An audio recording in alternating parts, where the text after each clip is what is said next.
Education. We are grateful for that. It's an immense honor for us to be able to interact with you this morning and to have people who are willing to serve Kenya in the position of chair of IEBC. So you have a brief session of interaction with these panel members. You get to know them in a moment, and then after that they will get to know you. My name is Nelson Makanda. I am the chair of this panel. Feel free and just interact with us this morning. Vice Chair, please introduce yourself. Thank you, Chairman. Good morning, Lilian.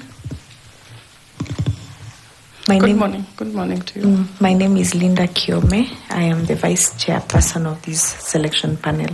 Karibu sana. Thank you.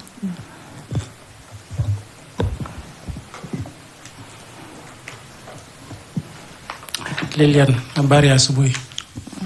Nzuri. Yeah, naitwa Andrew Tanui, mwanachama wa chopo la uteuzi, na karibu. Thank you. Good morning, Ms. Manegene. My name is Caroline Kituko, a member of the panel.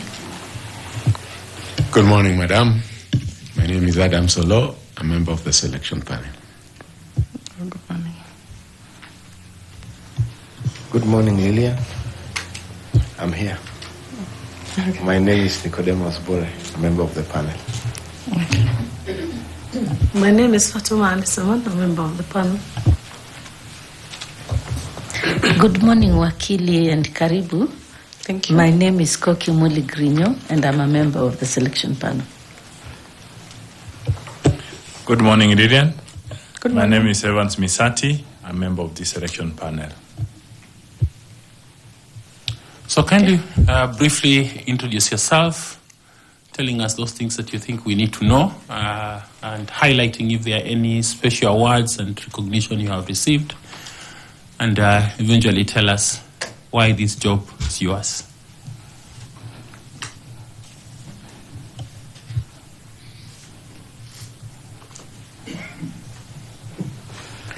Good morning, Chairperson and members of the panel. My name is Lilian Wanjiku Manegene. I was born and brought up in the slopes of Mount Kenya, particularly in Kirinyaga County. I attended Kiranja Primary School and Kabare Girls High School, also in Kirinyaga County. I passed my KCSE and was admitted to Nairobi University to study law. So in 1988, I made my maiden trip to Nairobi and joined the university. And while there, I learned that I have a very heavy accent from Mount Kenya. It was quite a culture shock, but I was able to quickly adjust and finished my 4 years of university. I joined the Kenya School of Law for my postgraduate diploma in law. I finished in 2003. I was then admitted to the bar in 2004, late 2004. I then started working as an associate advocate for the law firm of Onesmus Gedeji and Company Advocates. After serving that law firm for 2 years, the requisite 2 years, I started my own law firm under the name and style of Manegene and Partners Advocates. I have run that law firm as a sole proprietorship until 2021, when I was joined by a partner who has now taken over the running of the law firm. I have moved on to become a consultant. I have served as a consultant under the ELIZA program in USAID, where I was seconded to the Ministry of Health and the health sector. I now serve under Farm Access, also as a consultant in the health sector, and my main duties right now is to deliver a legal framework for quality of care in Kenya. In the course of my duties, all my life, I have, in 1997, after finishing Form 4, before I could vote, I participated in the electoral process through teaching my local voter education to the locals through a program by Nairobi University. In 2002 and 2007, I served as an election observer. In 2014, as an advocate in my professional capacity, I was instructed by the people of Makueni County to file suit against the county government and the county assembly because there was a dispute on revenue allocation between the two entities.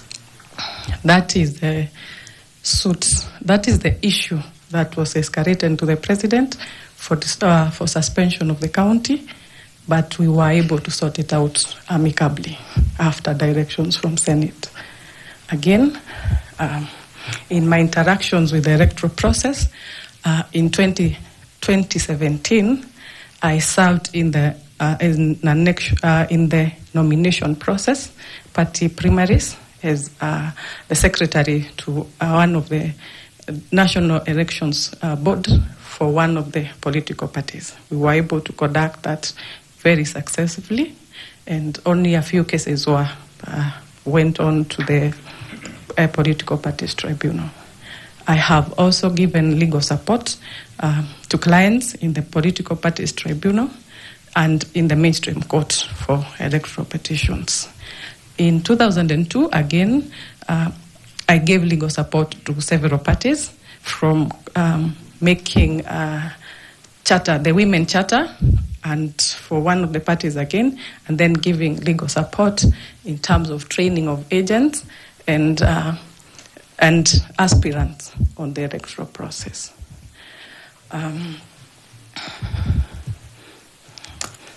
I want to take some water. Please do. Feel free. Feel free. Yeah, feel free. This is.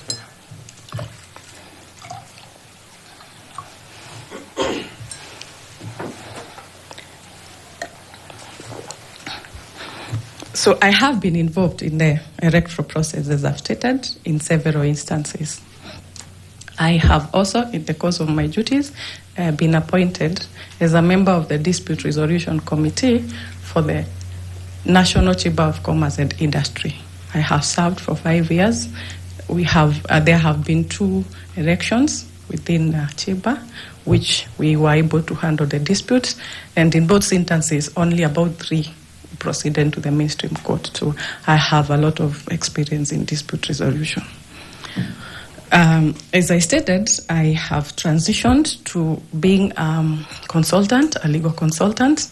My first consultant was with USAID, where I was involved in the legal framework, the new legal frameworks that were being done under the Ministry of Health, or quite a number. I was also involved in development of policy. I was specifically involved in the development of the human resource for health policy, which is intended to ensure that there is an end to the mini strikes among health workers. I have also been able to negotiate contracts between a contract between the USTDA, that is a grant agreement between USTDA and the National Quality Control Laboratory. The National Quality Control Laboratory is the body charged with ensuring that the health products and technologies that come to Kenya meet the standards as required by law.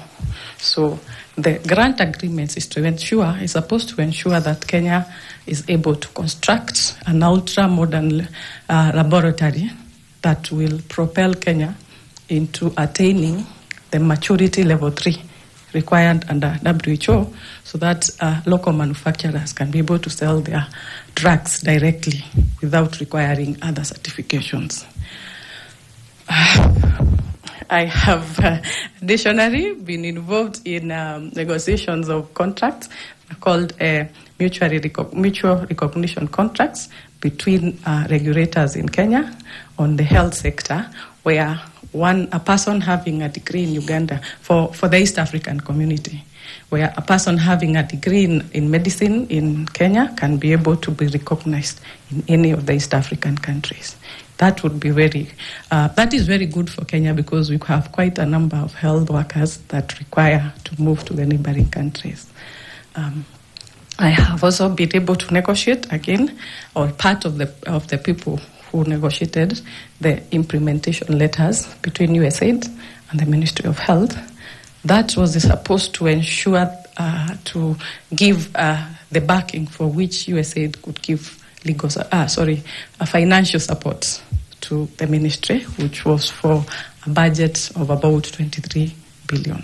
So I was also supposed to have high-level reports between USAID, the USG, which is all the people representing the US government in Kenya, that is the director from USAID, USTDA, that is US Trade and Development Agency, the USCDC, as well as the mission for Kenya and East Africa.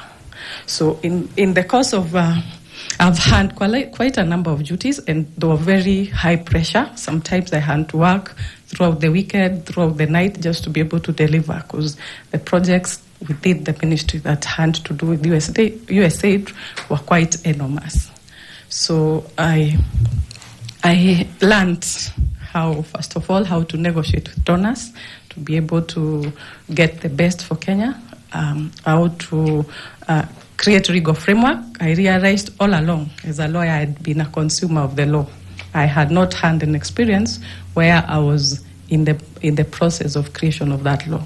So I have had experience as a consultant in development of what we all know as the 4 UHC bills, the Social Health Insurance Act, the Digital Health Act, the Primary Health Act, and the Facility Financing Improvement Act and their regulations. So I have also, in the course of those duties, been able to conduct stakeholders forum and be involved in public participation.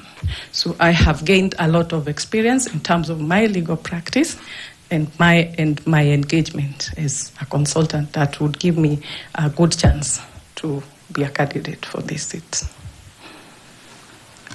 Wow, this is you have really worked and served in the health industry, and congratulations. Thank you, sir. Yeah, we are struggling with Shashi and all those other acts that Kenyans are trying to acclimatize themselves onto, and it's nice to meet the person who claims the authorship of some of those statutes.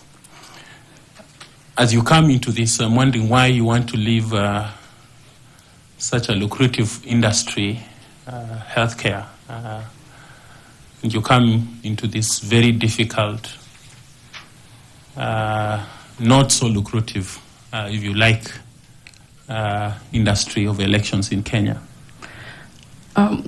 Chairperson, I have had an interest in the electoral process from a very early age, and as much as I have served Kenya in the health sector, I would want to diversify and be able to give my best also to the electoral sector. And I believe I'm a person of very good integrity. I have very good leadership skills, because in most of these assignments, especially in the creation of the bills, I ended up being the chairperson, so that I was able to organize the people.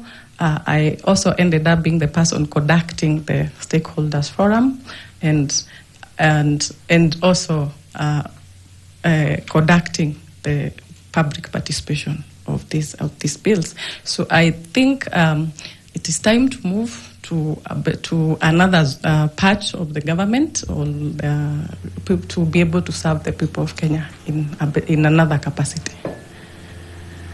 And in the creation of these bills, what was the role of Parliament in the drafting?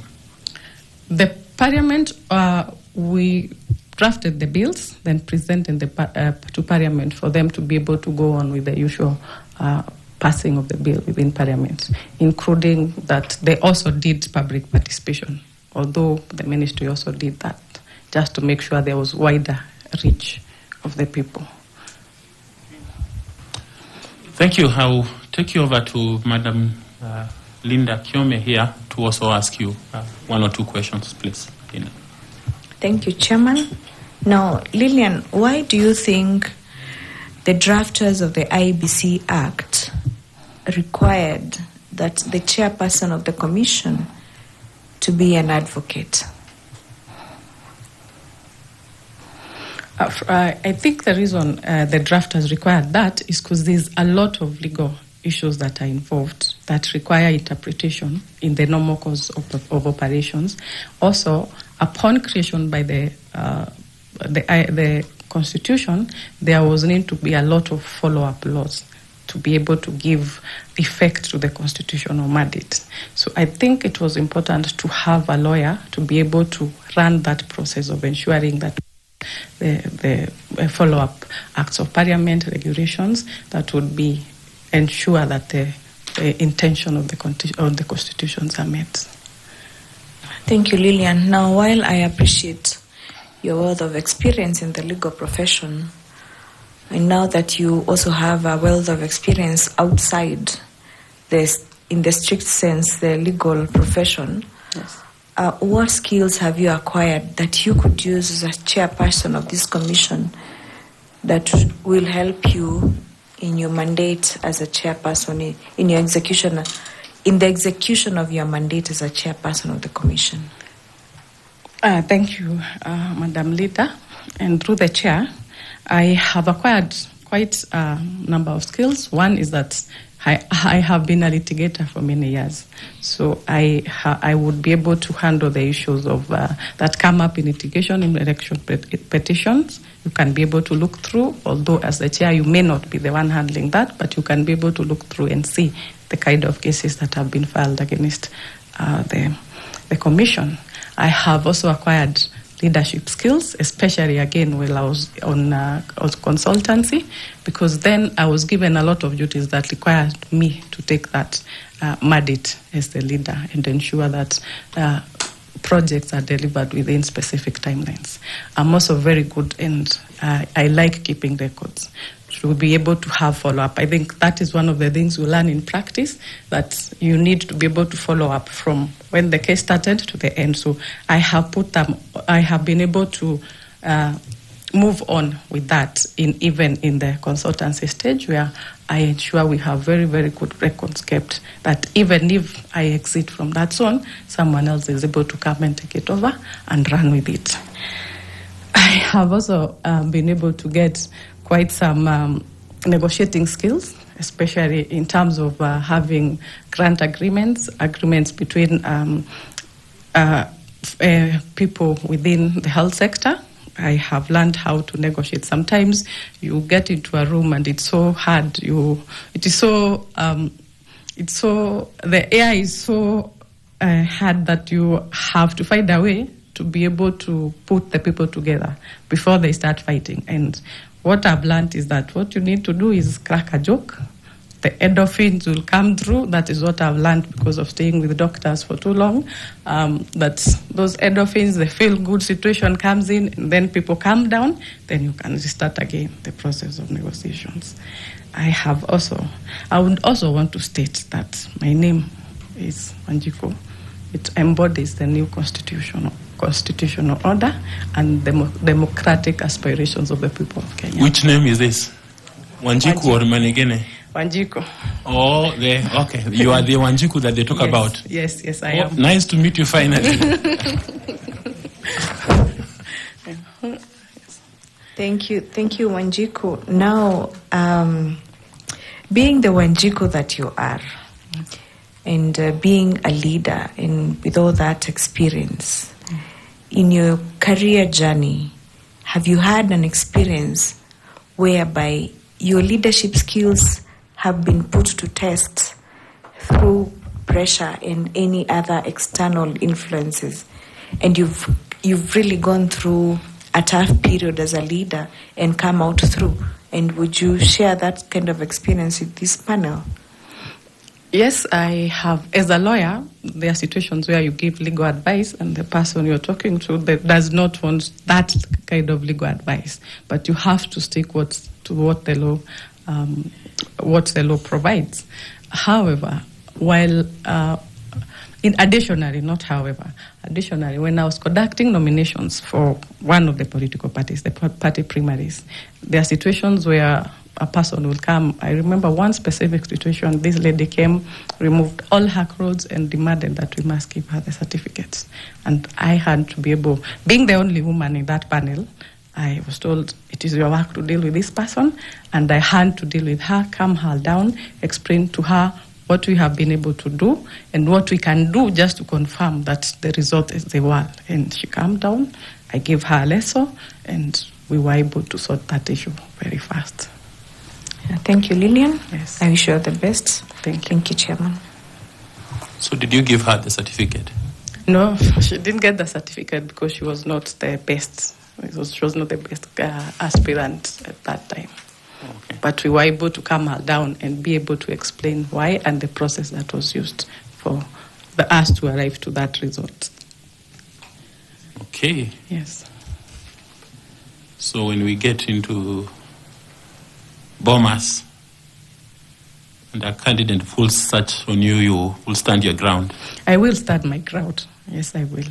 I do not see why, when the law is so clear, and I would want to protect, I would want us as Kenyans, all of us, to be able to have our ambitions and the spirit of the Constitution met as it is. So I do not see why we would be able to sit back and let the political class be able to influence my decision against the results that have been, against the voting and the results that has been done by the people of Kenya. Thank you. I want to welcome Caro Kituku also to engage you briefly. Caro, please. Thank you so much, Mr. Chairman, and good morning once more, Wanjiku. Thank you. Good morning. Yes. So Article 38 of the Constitution provides the right to vote. And one of the measures in which the Constitution puts forward this right is to ensure there is secrecy in the ballot. Why do you think this is so? What is its importance in a democratic country? I think the reason why we need to have secrecy is to ensure that there's no voter suppression. Because if you have been maybe threatened or there's undue influence and it's not through secret ballot, then that person is not able to vote. They would prefer to keep away from the ballot. Yes. In your experience, I am hearing you saying that you have participated in one or another in the electoral system and through the electoral processes. So what do you think are the lapses within the Kenyan electoral laws and systems and practice that threatens the right to vote through the secret ballot? In terms of the law and regulations, perhaps the problem is not in the law.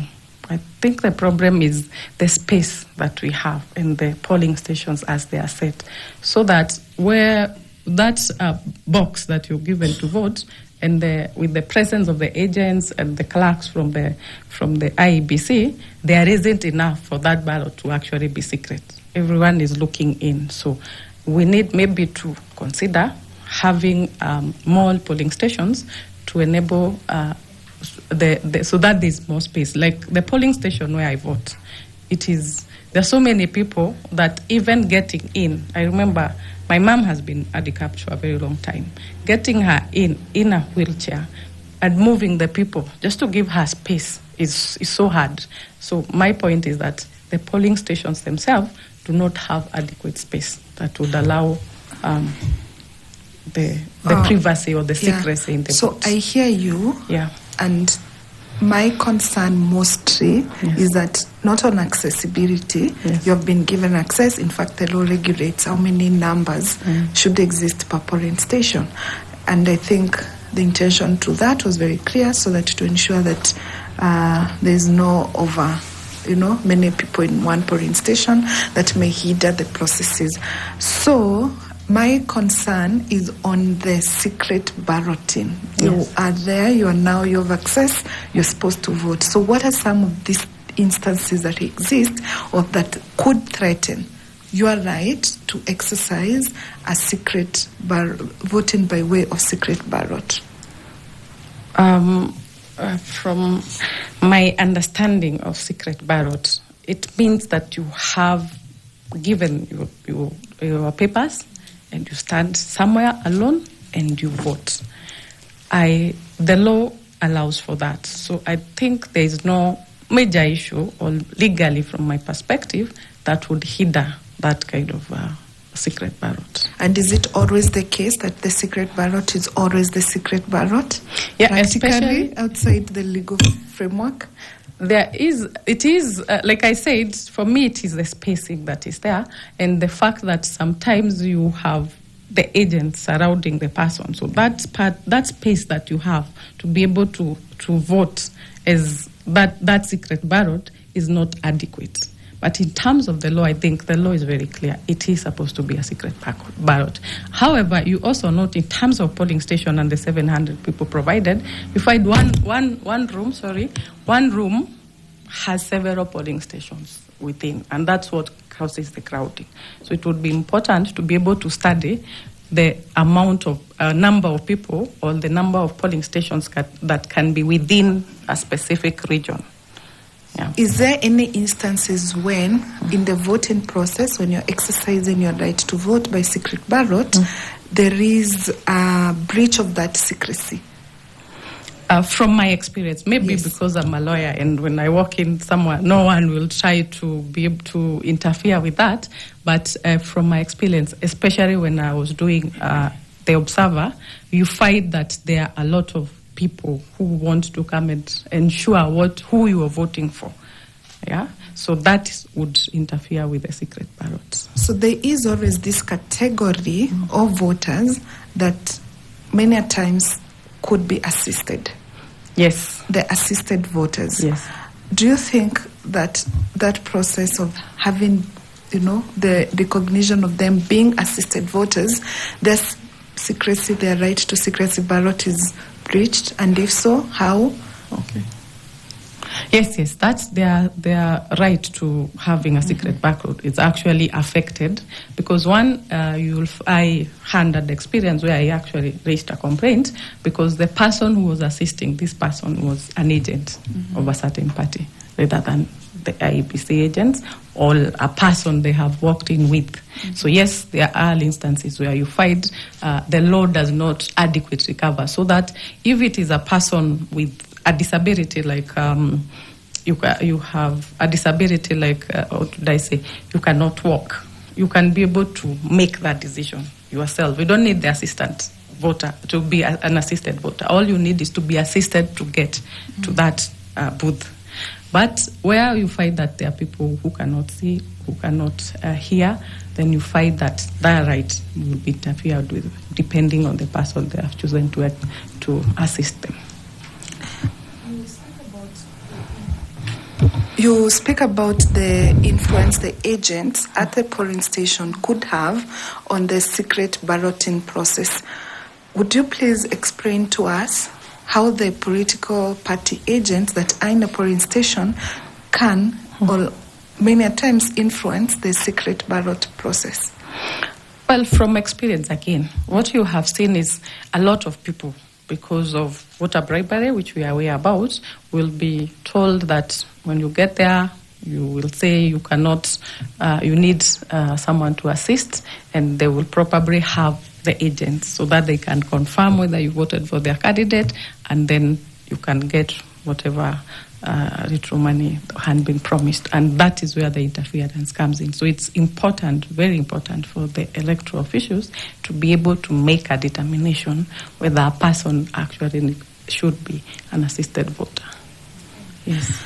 We have also seen Kenyans, and some Kenyans who go to vote, and at the end of their vote, they take a photo of their vote, share it outside with people, in the social media spaces, in various technological and those spaces that they could share. What do you think is the ethical issues about that? First of all, the law says that you cannot carry the physical ballot. There's nothing that talks about what you take on your phone. There is no law. Maybe we need to look at amending that to ensure that that is also covered. However, the ethical issues is that you are able, it is like you are interfering with the system by putting my vote there. I'm also influencing the other people who have not yet gone to the polling station. It's actually a form of campaigns which are within on the election day. So we have seen some of the issues through this conversation that threaten or compromise the secrecy of the ballot. So what measures then, if you become successful to be the chairperson of the IEBC, you could put in place to ensure that such incidences do not happen, or to ensure that the secrecy of the ballot is protected? What safeguards do you propose can be put in place? If I became chair, then I would ensure that the law is followed strictly to allow the IEBC officials within polling station should not allow agents to be the persons as assisting voters to vote or being close to the ballot when the other people are voting, because their work is not that of assisting. When you require assistance, it either has to be an IEBC person or a person that is well known to you. Secondly, I would be looking to, and like I said, there's a lot of congestion in the polling station. There's a lot of congestion, which makes it, first of all, impossible for the assisted voters, especially those people living with disabilities, to be able to vote. And it is within that congestion that you find the interference, because you find the IEBC official is already overwhelmed. They cannot deal with the number of voters, the number of agents who are already in that room. So while handling another part of the room, then you find now the agents taking advantage and interfering with the secret ballot. Thank you for that. So let's move outside of Kenya a little bit. Do you know of any countries that have or enforces mandatory voting, that everybody who ought to vote must vote? I'm not aware of any, but although the US is said to do it, I'm not aware of their law that provides for that. Yeah. So there are countries that do that, that enforce mandatory voting. That if you are a registered voter, you must vote. And if you don't vote, there are penalties that attach. One of those countries could be Australia, Belgium, Brazil, they're there. So what is your take if this was to be adopted in Kenya? If we are to ensure there is a mandatory voting for every registered voter in Kenya, given the concern that has always been, arises every time of on the low voter turnout. Kenya is a very democratic country. Through the chair, Kenya is a very democratic country, and it is important to enforce that democracy.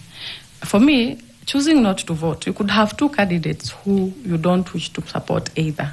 You see, some of these developed countries have only specific two or about two of the parties running.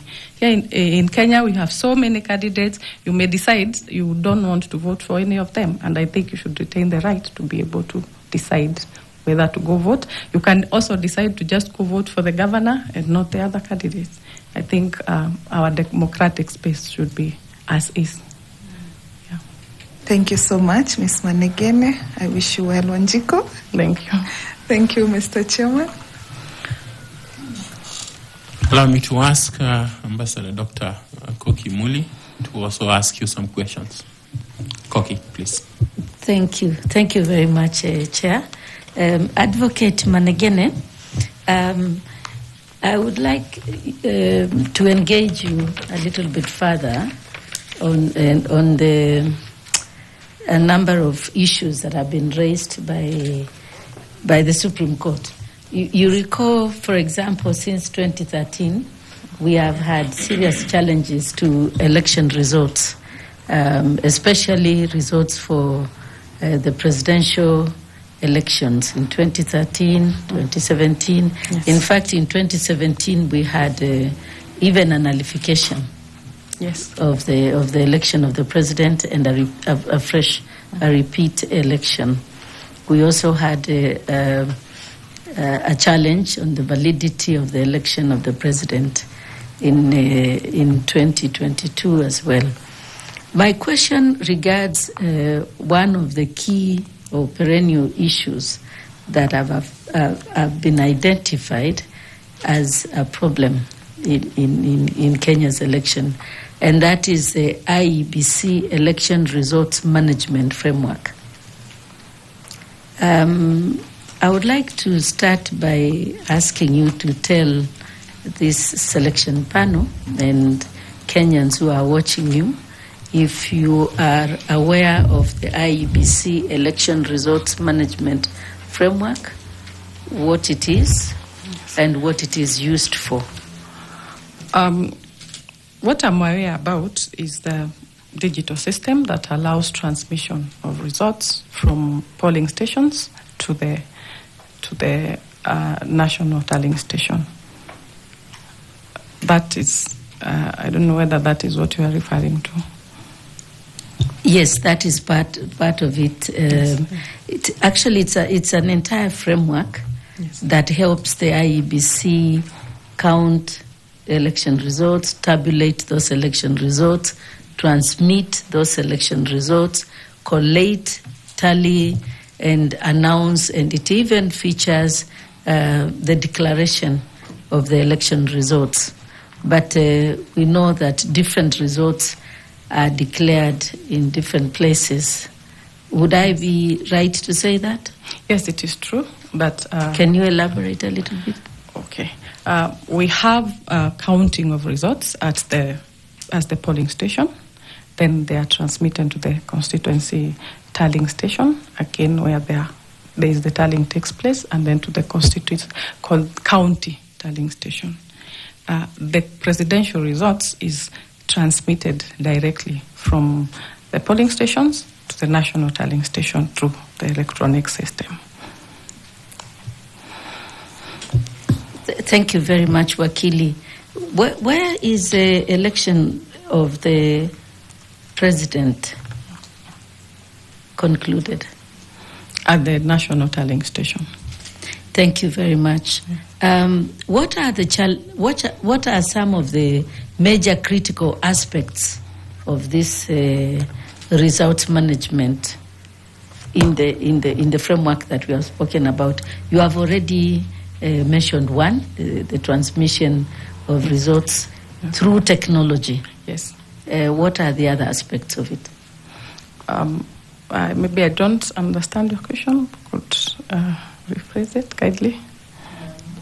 Elections are conducted at the polling station, where you have said that the transmission of results from that place, polling station, to the national tallying center is done through use of technology as one of the aspects of this framework that we are discussing. Yes. There are other aspects of it with regard to the results from the polling station. Yes. Those are the aspects I'm asking. Okay. The hard copies of the forms are also then brought physically to the national tallying station, and that is you now have to confirm between what came through the system and what is in the hard copies of the forms.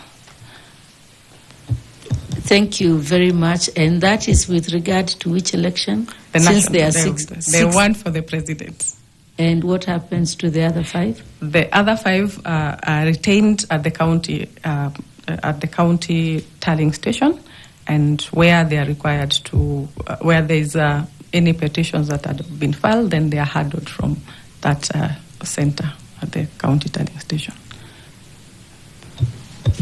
Thank you very much, Wakili. Thank you very much, Chair. Thank you, Madam Koki. I would like to ask Tanui, FCPA, to also ask some questions. Thank you, Chair. And Wanjiku, karibu tena. Thank you. I want to follow up with a question by our Vice Chair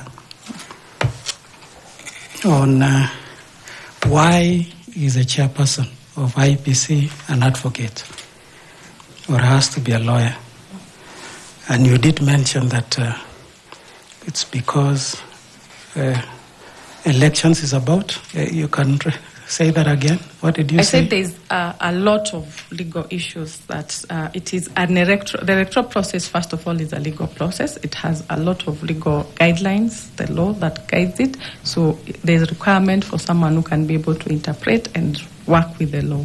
So that is the reason that the makers of the Constitution thought it was best to have the person as a lawyer.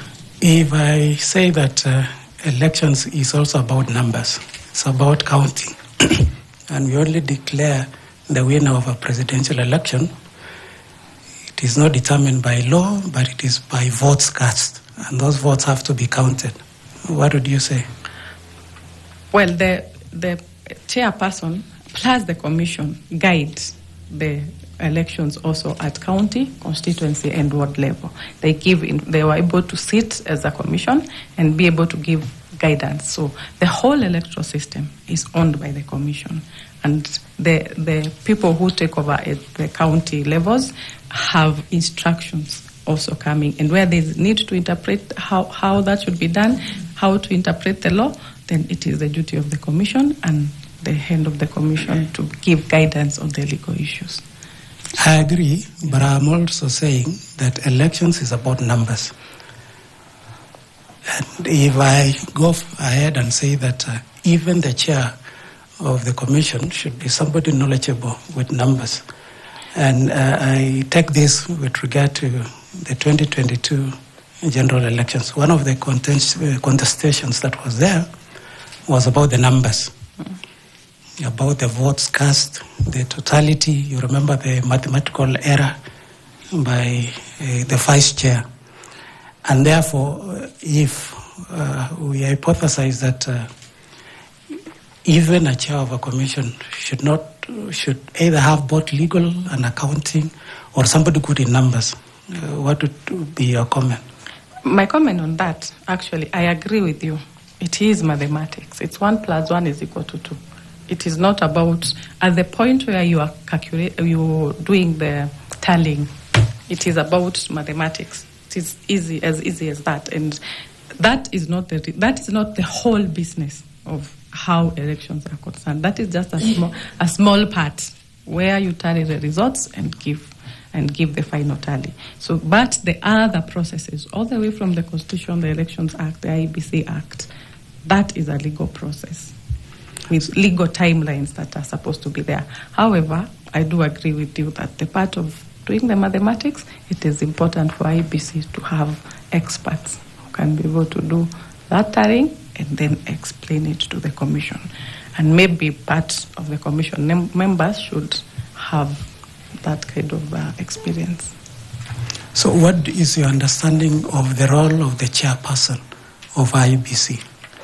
Is it about the legal interpretation of presiding over the management of the electoral management body?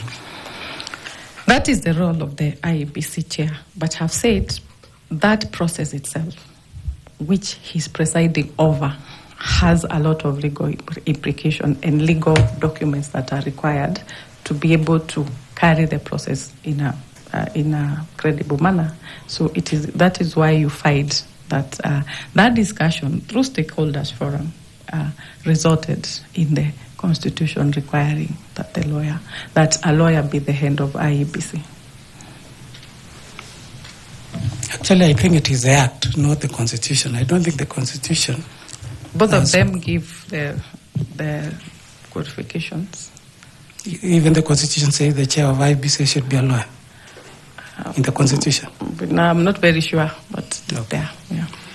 Now, if I say that one of the reasons why we've had conflicts at IEBC, more so between the chair and the secretariat, in this case the secretary to the commission, is because both of them have been lawyers. If you look at the case of Isaac Hassan and Oswako, they were both lawyers, and they end up separating. The second one was Chepukati, may his soul rest in peace, and Ezra Chilop.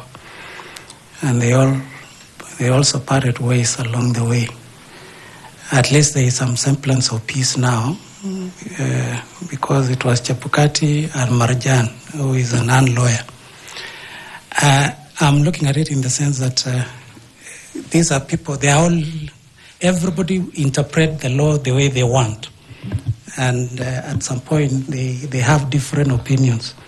And that is why the previous two CEOs and the chairs have not agreed and had to separate. What would you say of my hypothesis? I would say the main issues were personalities. It's not because of their profession. However, like you've said, there's no requirement that the CEO must be a lawyer.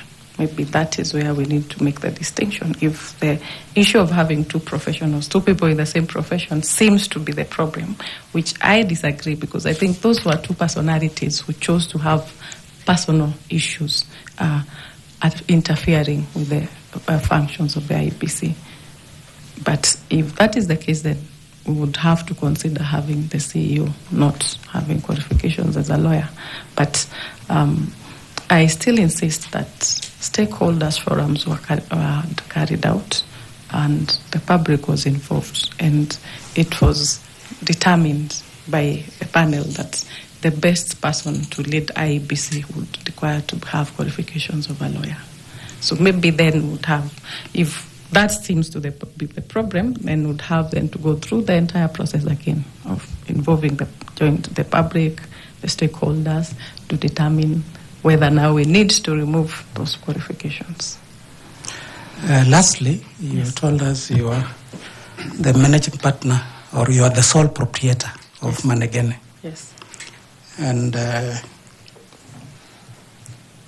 what is the senior most position that you've held in the corporate world? The largest number of people that you've managed in your working career? While managing the issues of under USAID, it was thousands, because there were so many projects that were happening, which I was the link between the ministry and USAID. So I had to deal with so many of the workers, and within that space, I was not the employer, but there are so many people who were under USAID that needed to report. I needed to report on their projects. Now, yes, were these people reporting to you? How many people were? The heads of the projects were the ones I had dealings with, but also I had to deal with their juniors in terms of the implementation of the projects under USAID. And while in the health sector, I also had dealt with other donors, not just USAID, the CDC, the USTDA, WHO.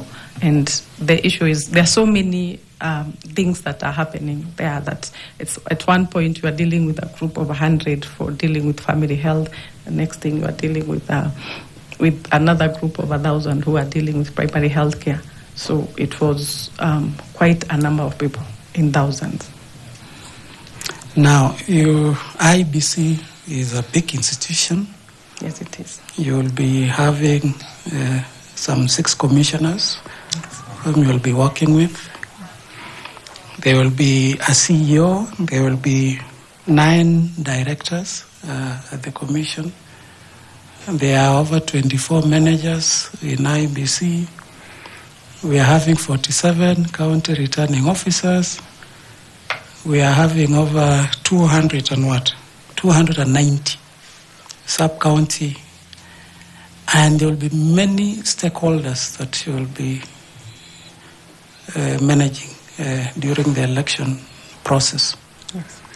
So how is the experience that you've had help you transition to this huge institution known as IEBC? Thank you. And through the chair, Like I've said, I handled a high pressure job while I was a consultant under USAID, and it was just to see.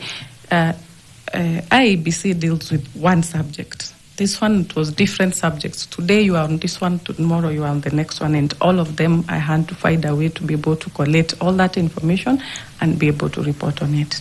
So for IEBC, I think the numbers are manageable, and what you need is to have teamwork and to work with the other commissioners to ensure that you have different people handling different situations, so that the whole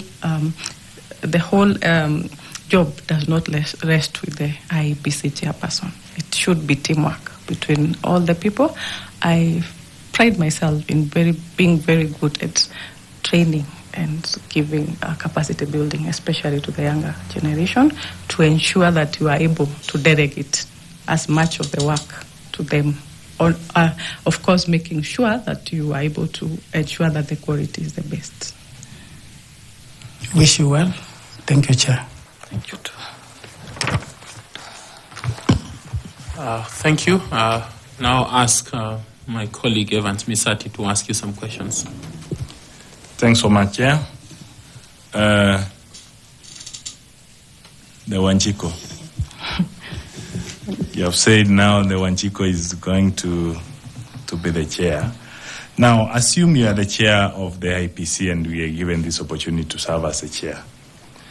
As the chair, you will be responsible for providing strategic leadership and policy direction to enhance the performance of the Commission as your key role.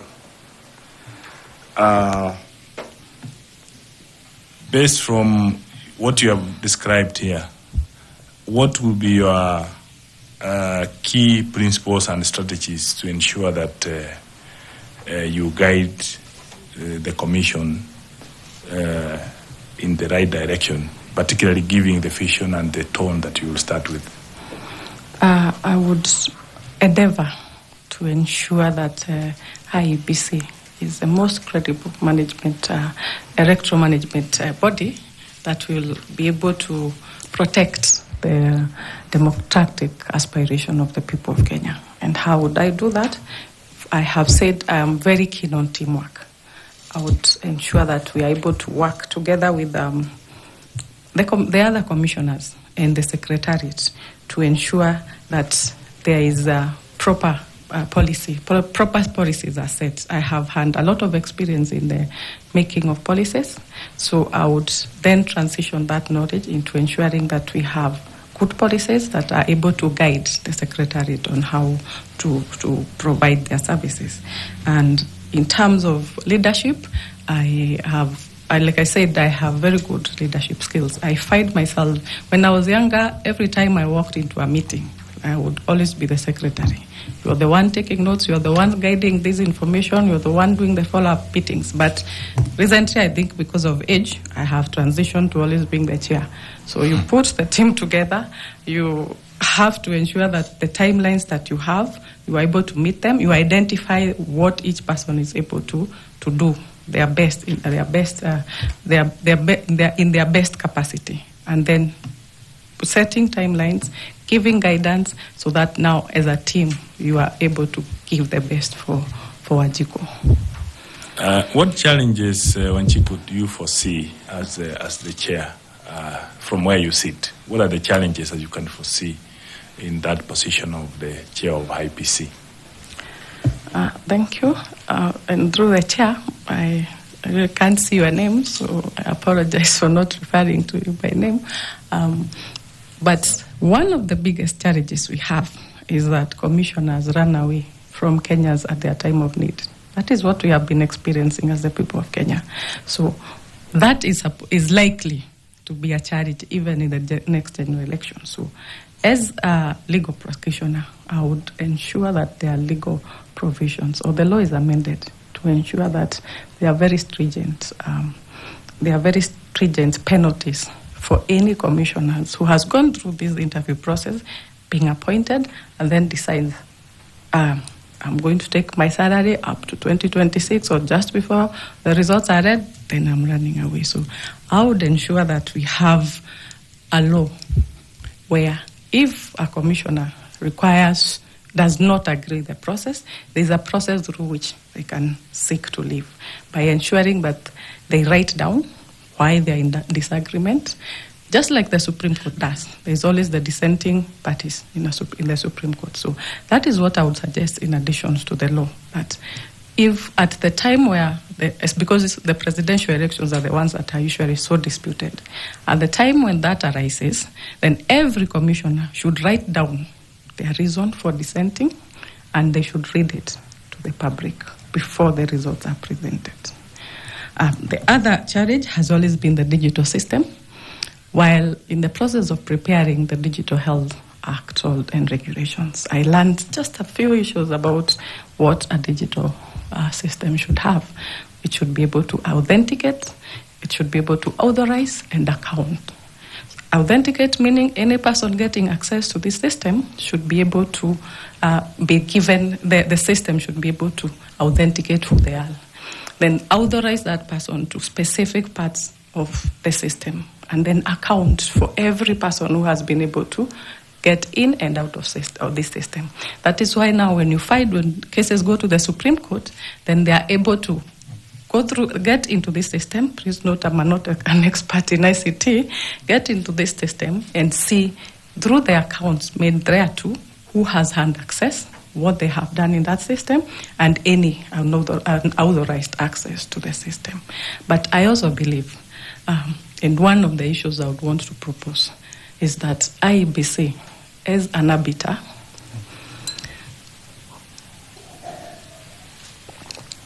and a Constitution Commission, should not be a respondent in petitions. Because the minute you make IEBC a respondent, what happens is they work together with the winning party to be able to win the case. Because all of us are participants. We have all been sued. But if you make the IEBC more like a friend of the court, not in that manner, but in the manner that they are required within specific timelines, when there is a petition filed in Kiambu, then IEBC is required to provide the evidence and the information without being a party to that suit. Then you give a chance for the court to get all that information and be able to give a judgment that corresponds with the needs of that particular petition. Let me just ask that. So who will be the respondent? I have failed in an election, and it's IEBC that has declared me as a second runners-up. So who do I take to court? I would put the person as the respondent. For me would be the other part, the winning party, and you are challenging that win. So that IEBC, because you have challenged that this certificate should not have been given to Lilian. It should have been given to me because I won. So you put through the evidence. This person is has a right to respond. Then IEBC on the other part provides all the information, everything, without being able to collude and start not bringing some of the forms required by the court, so that now the court becomes more like an arbiter. We have conducted a free and fair election. That is what we want the people to know. And we are willing to give the court all the information, all the paperwork that we have used. We have used to tally this, to count and tally, so that the court then can make an informed decision. So the orders will be, this person, the final orders that you are seeking for, is that this person, the respondent, should not have been given the certificate. But within that system, IEBC should provide information to court within specific timelines. And failure to do so should also attract very steep penalties. So, as a follow-up question to what you have said, yes, to demonstrate that you have the understanding of what we need to do as a country before the 2027 general election, please, can you try to give us an overview of, if you will get favor with this panel and you are put as the chair of the IEBC, what will be your priority things in terms of preparation before the 2027 general elections?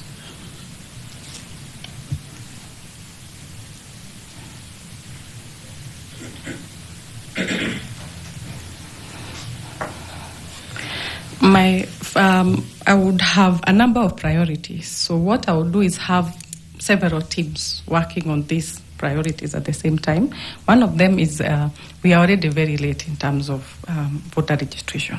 We have lost almost 2 years. So we have about 3 years of young boys and girls who have qualified and have not been registered. So it is important to have to start immediately. And I would suggest, of course, to my team that we start with massive voter registration, without not the usual one, but we call for the massive voter registration for the people of Kenya. Of course, I would also be looking to ensure that that is also together with educating the voter as to why they need to register, how to register, and their civic duty to vote. Those two would be working hand in hand. I would also be looking at the budget required for the 2027 general election, because there has been no commission. And so, whereas we are aware that the secretariat may have presented a budget, it is important for the commission also to go through that budget and confirm whether it corresponds to what is required, what has been budgeted for, and whether it is adequate or maybe above what is required. The other issue that is running through our minds is the border issue. We know we are already out of time. That should have been done last year. We need to be able to cool down our people and be able to have a conversation as stakeholders, as the commissioners, as the secretariat, as the people of Kenya, to ensure or to have a way forward on how to handle the issue of border delineation, while also considering that the timelines between now and the 2027 general election. Then there's the digital system. Again, this has been an issue over and over again. It is important to start. It's to be able to get it in good time. Procurement. I would ensure that whole process of procurement within IEBC is very, very open. I mean, you can tell people we are now looking for the system. Communication in Kenya is very easy. You can reach our young people through social media, the elderly through the TV. My mother watches, throughout the day. So, and there are those, of course, who still buy newspapers. So, what I would ensure is that there is very constant communication with the people of Kenya on the procurement processes within IEBC.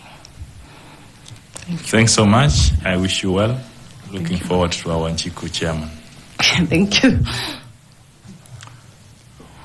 Well, Ms. Fatuma Saman, would you like to ask some questions to Wanjiku?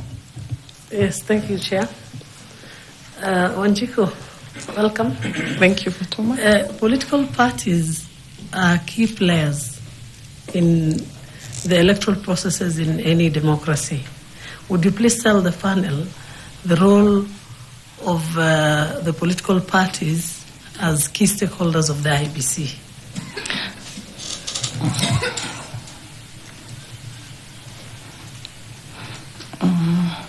Ms. Fatuma, I would want to start, but we start here with this panel. The political parties are represented, so they are part of the people who are able to determine the new IEBC. And so they are participating by ensuring that we have a continuity by appointment of the IEBC. Political parties also are key stakeholders in the electoral process, because it is through them that you get candidates for the general elections. So their views should be at the forefront of their engagement, should be at the forefront with the IEBC in terms of deciding even the timelines, how voter education is going to be done. They should be consulted. Also, in terms of voter registration, it is important also to involve the political parties and keep them informed of the processes that are going on within IEBC. Again, very key is the issue of procurement, and especially of the digital system, the ballot boxes and the ballot papers. It is important to have continuous engagement between IEBC and political parties.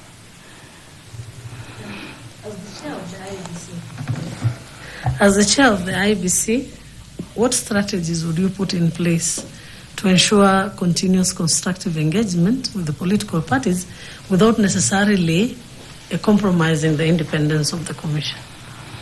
I'm aware of the existence of the Political Party Liaison Committee, which is supposed to have engagement with the IEBC. So for me, I like order. So I would ensure that there is continuous, and if there are set dates within maybe monthly, quarterly, where we have meetings between the IEBC and the political parties. However, I am a strict follower of the rule of law. I believe that the law should be followed to the letter. So, and it is very clear that political parties have no influence on the activities of IEBC. Being a creature of the Constitution, it is important that IEBC is respected by all political parties and all political players to be able to deliver a free and fair and credible and transparent general election for the people of Kenya. Any particular strategy?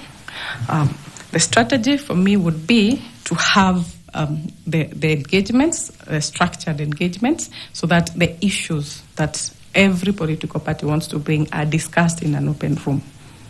Then I would also, like I said, ensure there is constant communication of the affairs of the IEBC, where IEBC will be able to tell political parties, this is where we are in terms of preparations. This is where we are in terms of any procurement that will affect the general elections. This is where we are in terms of voter registration and voter education. So the strategy is to ensure that you give communication to the political parties, there are structured engagements, and where the political parties cross the boundary, you should be able to tell them, this is what the law says. Thank you, Wanjiku, and wish you well. Thank you. Next to come is Nicodemus Bore. He will ask you some few questions on leadership. Thank you. Thank you, Chairman and Wanjiku. We are recruiting 7 members of IEBC Commission. Yes. You have applied to be the chair of that commission. Yes. The people we are bringing on board are of different diversity and diverse skills, experiences, backgrounds, and so forth. In the previous 2 cycles of elections, we've had what we call boardroom wrangles among the commissioners. Can you tell this panel what strategies you will have to make sure that the team that is picked will work cohesively to serve the people of Kenya diligently and with a lot of integrity, and will not experience what we have had the last 2 cycles?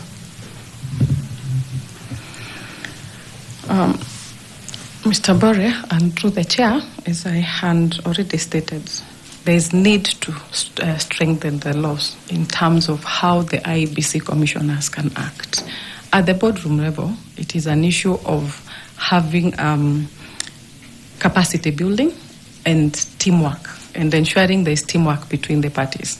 And that can be done through continuous engagement, open communication, and open communication between the parties.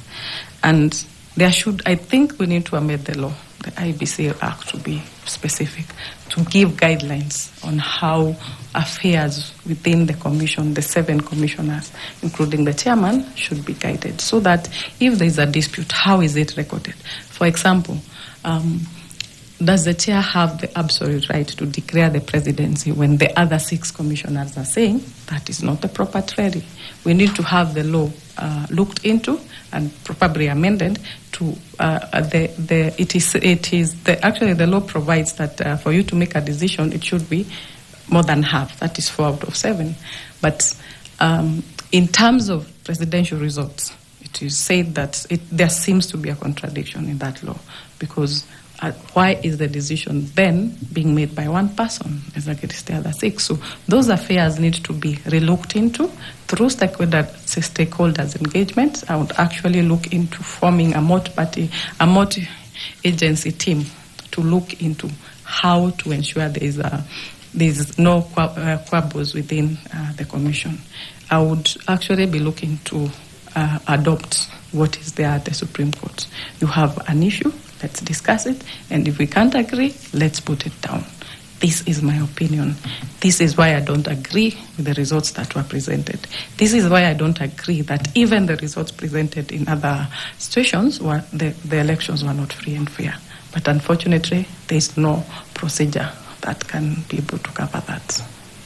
So, Madam, you are saying that you would have to change the laws so that people can work together? With the experience that we have had. I've said in the boardroom affairs, it is clear that if we are making a decision, it's 4 out of 7. It is the majority. That wins. If we are going to obtain the oversight on the procurement process, and we are saying we are not going to take that company, and 4 out of 7 have agreed, that is how we are going to go. That is what the law allows. But the issue that has not been sorted out is in terms of declaration of results. And that's where you fight IEBC commissioners disappearing on the people of Kenya at their time of need. So we come through this system.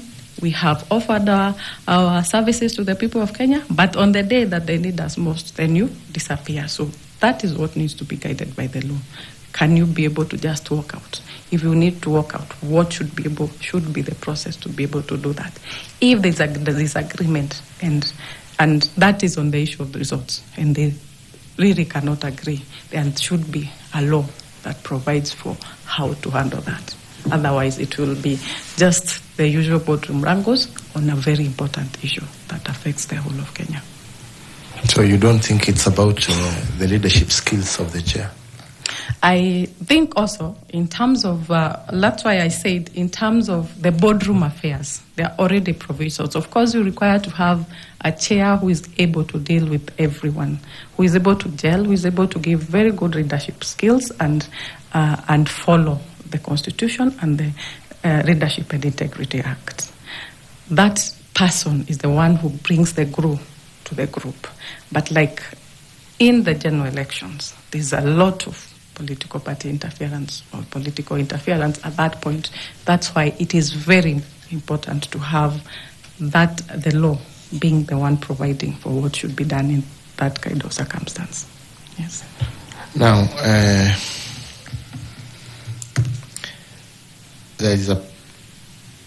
there was a case that involved Lilian Wanjiku Manegene, which I believe is you. Yes. Versus Kimunge Limited. Yes. On a bounce check. Yes. That you provided. Yeah. Can you please tell this honorable panel how that case went and whether it was resolved thereafter? That involved a business that we were doing with a friend, and we were unable to agree at the point where we were not able to make a lot of money. We were not able to make money from it, so the person demanded that they needed their capital back. So, of course, we had a disagreement on how that was to be handled. I had the checks were supposed to give authority or to give this person the comfort that we will be able to do this business and be able to get our money back.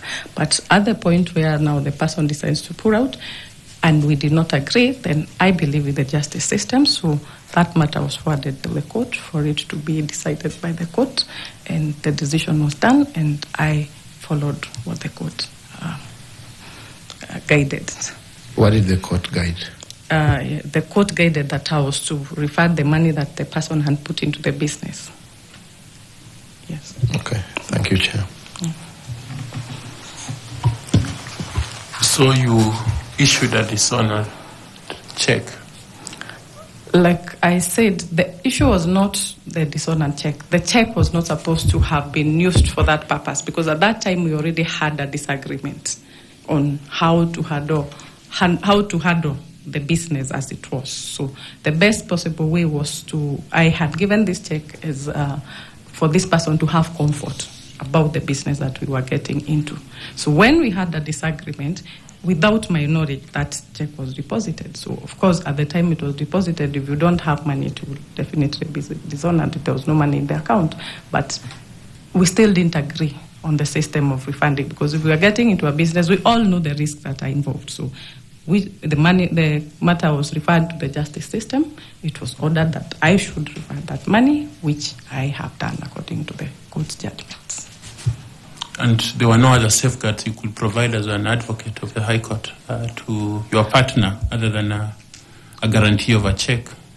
That was the agreement that was there, and this had nothing to do with the legal process. It was a business that we are doing off the legal business. So you agreed to guarantee by placing a check? Yes, because it's me who started the business earlier, so we want someone to put in some money. We've agreed you put, but that is the guarantee I put. But at the time they chose to have that deposited, I was not aware of it. But it was still disputed as to whether I disputed the fact that it is our business. If it's not doing well, then we should do it until such time when it is doing well for us to get our funds. But I believe in the process of the court. We went to the court made a determination, which I agreed with. So provision of a check was a dishonest approach to this business? It was by agreement of parties. Yeah, but there was no money in the bank.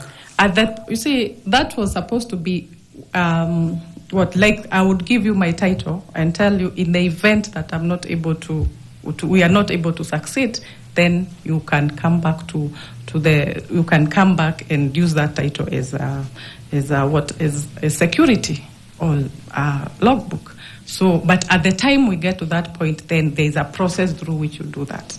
So there was no specific dating on that check that it would be paid on that specific date.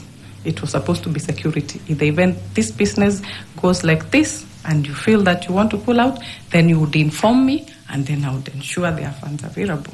But I disagreed as to the point where we were saying that it is our business and it wasn't doing so well. So we resorted into the court process. And the court found you to be on the wrong? Yes. Okay, Prof. Thank you, Wanjiku. I would just... And just to, Chair, just to state that was through a civil process. Yes, I know it's civil. Yeah. Thank you, Chair. Wanjiku, I would just like to follow from where Bore and the Chair have left, because you know the country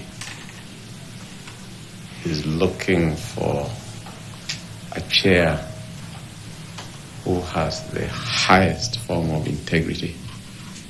A candidate told us here that he should have been like Caesar's wife. Unblemished. The chair has asked you successive questions on this check. I want to follow up. Did it have a date? Did it have an amount? Those two. It had an amount, but it didn't have a date. It didn't have a date? Yes. So it is Kimungi who put the date? Yes, at the time it was taken to the bank, yes. Was that the agreement? What was the agreement? The argument was we had a dispute as to whether at that specific time, then I should be able to refund the money. But then, rather than us coming to a conclusion on it, took the check that was there as security and chose to deposit it. Just make me understand. Why would, let's assume I'm Kimungi, I'm in an agreement with you, and we have agreed that in case of anything A, B, and C, why would I have to hold the check without a date? Why would it be that at the time that we need to sort it out, you would then issue me the check unless you are going to be out of the country? Just make me understand. It's just, like I just want to see the logic. It's more like you would give a logbook to someone with as security. We are doing this together. If in the event that there are issues that happen, then I'll be able to use that logbook to be able to claim back my money. So at the time when you decide now, this person we are not able to do this business together, then that person, the best that would have happened is, rather than have that check deposited, is come back to me, or we come to a compromise where we say, I am not going to be a member of this business, give me back the money that I put in. And actually, if you look at it, it wasn't just the amount that was in the check. It was more than that. I had already given back some of it because at that time the business was making very well. I've heard you. Yes. So it was not through a dishonest system on my part to be able to do that. It is that it was done without my knowledge, first of all. Because if you deposit a check and I don't know about it, I would expect you to tell me you are depositing so that I also ensure if it's moving money from another account to that one or it's moving money from wherever, then it is there and it doesn't become dishonored. But for me, I feel that that should have been handled in a better way. Was there a written agreement to that effect? No. That's it was a gentleman's agreement. That's why I was telling you, let's leave it, because the more you go, then the more I interrogate, because the way you're explaining it, if there was a written agreement, then we would say that he breached that agreement. But you are saying that there was no agreement written to that effect. So let's leave it to rest there. Yeah. You told us you are the proverbial Wanjiku. You have the name Wanjiku. Yes. That every time the country talks of Wanjiku, of the Constitution, it's that, I know you know that it's that grassroots person. That's how Wanjiku was used. Yes. That local citizen down somewhere in Mandera, down somewhere in Turkana, down somewhere in Lamu, deep in the hinterlands of Kitui.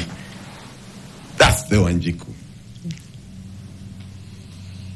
This Wanjiku Manegene, if she's made chair, she's a lawyer, she's already done a lot of management on health issues, she's a big-time consultant. If she's made chair, demonstrate to her us how, other than just having the name Wanjiku, she would be the embodiment of the aspirations of the ordinary Kenyan that is usually referred to as Wanjiku. Okay, as I had stated in my intro, I have done a lot of issues from the civic part of it. When that name was coined, I was by President Moi during the making of the Constitution. I was actually a student, and I was not happy with the use of my name in that capacity.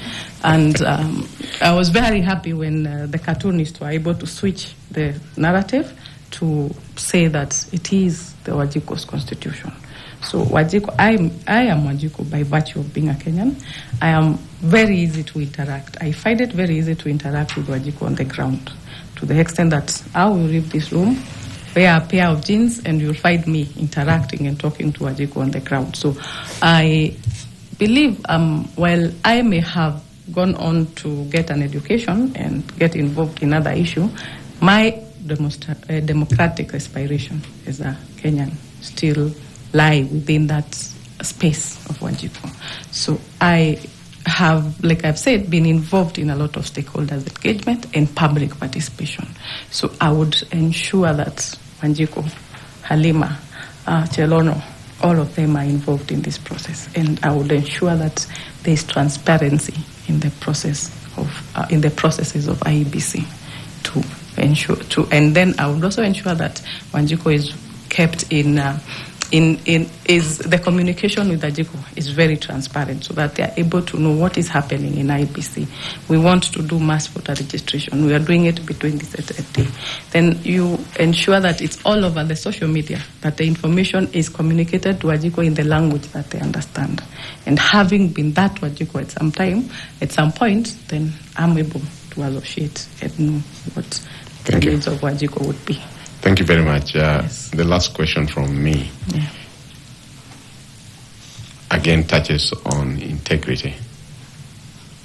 What are the core values that guide your decisions when faced with morally gray areas in professional life? Sorry, Mike. What are the core values that guide your decisions when faced with morally gray areas in your professional life? Okay, my core values stem with, first of all, I believe in the rule of the law. I would be able, where there are gray areas, then I would look to ensure that the decisions made speak to the intended or the intention of the law. I would ensure that I am able to have transparency in my dealings so that people are able to understand where I am coming from. And the issue of effectiveness and efficiency in the running of the business or affairs of the of the IEBC. Also, I have, like I've said again, my leadership skills have been very good. I'm able to organize people, organize assignments, to be able to ensure that we get the results that are required. And working with USAID actually taught me a lot of issues in terms of timelines, delivery within specific times. You are paid for what you have delivered. You're not paid just because you're supposed to have been at work that day. You must be able to prove it. Actually, it's paid per hour. You must be able to account for each hour of what you have been doing. So I bring a system that is, I'm able to work under pressure, sometimes working during weekends and long working hours, just to be able to deliver what is required of me. Thank you, Chair. Before you come back with some two short questions, I'd like to ask Madam Koki to do a follow-up, please. Thank you very much, Chair. Wakili, there are two statements that you made that have made me to come back to clarify. The first statement was that commissioners, like judges of the Supreme Court, can write dissenting opinions on what they saw in reference to what happened in Bomas. I want to seek clarification, and perhaps for Kenyans and members of the panel here, that in an election, let's take, for example, the presidential elections that made the Cherera Four to leave Bomas and to dissent, was because of they disputed the results that were announced. The law is very clear that a presidential candidate wins when they garner 50 plus 1% and 25% in 24 of the votes cast in 24 counties. Now, I'm just imagining a scenario of the kind of dissenting opinion that you are saying that they can write. In that regard, if the chair is on his or her own, and there are three commissioners on this side saying that the presidential candidate has won according to the Constitution and the law, and the three commissioners are saying the presidential candidate has not won. What are you saying? That the three can say to Kenyans that they disagree, and the others can say they agree? Then what is left for Kenyans? Please just explain that. Then I will ask the follow-up for the second one. What I'm saying is that I would propose amendments to the law that allows the dissenting. We may not use dissenting as is used in the Supreme Court, but I have a reason why I am leaving Bomas. I'm running away. And that is what caused disunity within Kenyans, because they don't know why. It is not somewhere. It is, I would be proposing that it is put in writing Why have I left? Why don't I agree with this process? So that all this information then, when you go to the Supreme Court, it's presented there for the court to make a decision. Also, to build confidence of IEBC within Kenya. Because when we have a commission of 7 people, and 6 of them decide to abandon, it is not what is there under the law. It is what is created or what the people of Kenya see about the IEBC. So how do we make it easier for the people of Kenya to be able to understand what is happening? You have seen the Supreme Court is able to calm Kenya when it goes there, because there are already systems that have been set on how to handle even where judges disagree on a judgment. So those are the kind of proposals I would be making. They may not mirror exactly what is there at the Supreme Court, but there needs to be a system through which commissioners don't walk away. They have a system through which they can communicate to Kenya that this is why we are saying we are on this side. And before the results are released, then they should be given that opportunity to talk to Kenya. That will create unity within the people of Kenya. Wouldn't that affect the legitimacy and the credibility of the result and leave Kenyans without a result? I don't think that would affect the legitimacy, because it's the same way. We have a dissenting judge. That does not interfere with the legitimacy of the judgment that is made by the majority. What I'm saying is the reason we have so many political wrangles and crashes within Kenya is because people do not trust that the system that was used. So, because I, as a commissioner, just disappeared from this system. I did not tell Kenyans. That communication is very integral to the people of Kenya, to tell them these are the results. And then we still have another arbiter, who is the Supreme Court, who will be able to look through all these statements that are made by these commissioners while making a decision as to whether the election was free and fair. But walking away creates disunity. It creates the image that that whole activity was not free and fair. Thank you very much. The second point you raised was very interesting. Before you vacate that, this touches on the point that FCPA and we asked you. The result at the tallying center is mathematical. It's a figure. And there cannot be 2 figures. And of course, you are conscious of Justice Mcherure et al. Ruling on the Maina Kiai case, yes, that the results are as announced at the polling station. Yes. So I'm wondering why the chair will be encouraging part of the commissioners to write and dissenting opinion on what? Because the figures are mathematical. Now that is where the question comes in, Chair, because it is very mathematical. I agree with you. It's a matter of 1 + 1 is equal to 2. But people have sat in a boardroom and have refused to agree on those figures of they have done their 1 + 1 and it has gone to 7. So there is a result which will be announced by the IEBC commissioner. However, other people have said we do not agree on this. Even be a boardroom issue here. If they are just told you go away, okay, what do Kenya read into that and the affairs of IEBC? That is where we get a situation where people do not trust IEBC. Why are they dissenting? It is mathematics. But you see, if I come and give my reason why I'm dissenting, then you are able to make a decision as a Kenyan and say, hey, what you're saying does not make sense. But when I just walk away and you don't know, and the Kenyans don't know what that person has left, then that creates an issue as to the credibility of the electoral system. Thank you again, Chair. The second point you raised that was very interesting is to say that IEBC should not be enjoined as a respondent in a matter. I'm just requesting you to sort of clarify for the panel and for Kenyans what that means. Take, for example, the scenario where you responded that the applicant, who would be the losing candidate, would sue the winning candidate.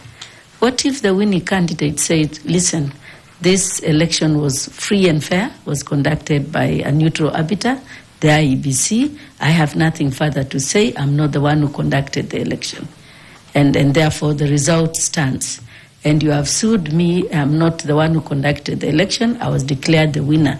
And then the judge, as you said, the judge then gives the IEBC a timeline and says, bring this evidence that you conducted, you didn't conduct a free and fair election leading to the loss of this person, or you rigged the election. So, I mean, would the IEBC be expected to actually accuse itself by providing evidence that shows that they bungled the election, therefore the applicant lost? That is the dilemma that I'm seeing. But perhaps you can explain yourself what you meant by that. That would be useful. Thank you. Thank you again, Ms. Koki. Mrs. Koki, Ambassador Koki, through the chair. Again, what I'm trying to say is that our system in Kenya, the legal system, is adversarial. It is not inquisitive. The court is not allowed to call for evidence, do an investigation, and come up with the answer. What we do is you sue the person, you start the petition. So when I am defending myself, I will put only to the court only the information that is enough to defend myself. And that's why IEBC should not be a party to that suit. But the law as it is, should be able to require that IEBC, a petition has been filed in Kisumu County, and within 7 days, IEBC to provide all the information, because you are an independent arbitrator. There's nothing to hide. You're not trying to prove that you did the elections wrongly or rightly. You're supposed to present to the court that information, and the court to make a decision whether how it was conducted, how the results were read, how the results were tallied was the proper way. It is it's an arbitrator. The minute you put IEBC together with the winner, and by experience, that's what you do. You start working together with IEBC.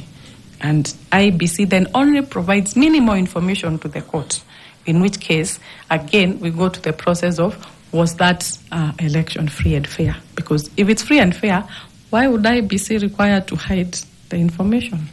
The arbitrator is the court. Then you provide that the court audit that process and give a judgment as to whether that was done properly. That would actually go very far into building confidence within the IEBC. Thank you very much, Wakili. Thank you very much, Chair. Finally, Professor Adams will ask some questions to you.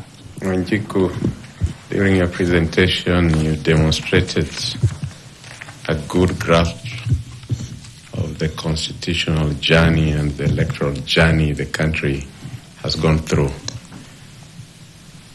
Who was the chair of the Electoral Commission of Kenya? The first one in the post-multi, after the return of multi. No, in 1992. 1992, 1997, that was Kivoito. That is the earliest I had an engagement with the electoral system. Okay. I remember Kivoito, yes. All right. Who is the current chair of the Council of Governors? Forgotten. Abdurahi from one of the counties in there. I have forgotten his name. Thank you. Yeah. All right. Thank you, Wanjiku. Yes. It's now the time for you to crack the joke for us.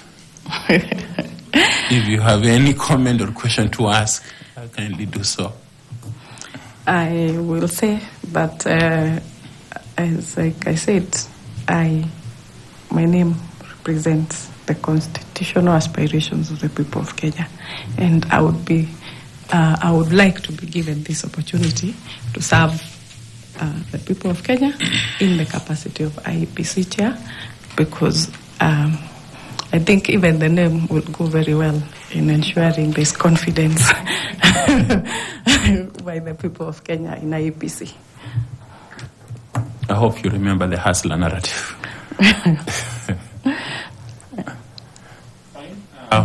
Allow me to thank you for the time that we have spent with you. We have learned a lot from you.